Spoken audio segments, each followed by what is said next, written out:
The Kentucky clerk who refused to grant same-sex marriage licenses is behind bars tonight. Kim Davis told the media that her religious convictions prevent her from complying with the law. A federal judge found her in contempt and sent her to jail. An attorney for gay couples proposed Davis be let out if she promised not to interfere with her deputy clerks, who are willing to issue those licenses. But Davis refused. The events in Kentucky are being watched closely here in the Bay Area, many asking themselves what would they do if faced with a similar circumstance.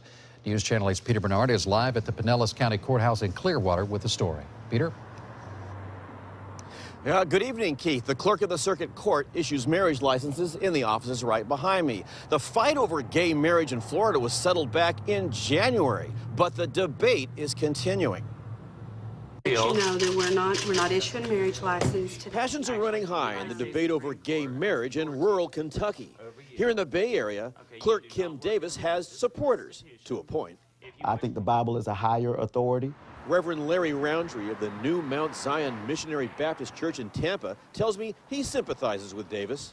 I must respect her convictions. I stand on the biblical doctrine of a man and a woman in marriage. But he draws the line when it comes to flaunting the law because of a clash between her spiritual beliefs and her civic duty. I agree with her stance on marriage. However, working in the public forum, you know, you have to kind of understand that the Constitution still plays a role in her responsibility. She respects no law as far as our laws. Former federal prosecutor and criminal defense attorney John Fitzgibbons tells me the Kentucky clerk at the center of the argument is totally out of line. If individuals can choose not to follow a court order, particularly an order from the Supreme Court of the United States, then chaos ensues. Comparing Davis to a renegade or a rogue, Fitzgibbons asks, why have laws if people can just ignore them? If every clerk in the country decided for this reason or that reason, I'm not going to do this or that, it'd be ridiculous.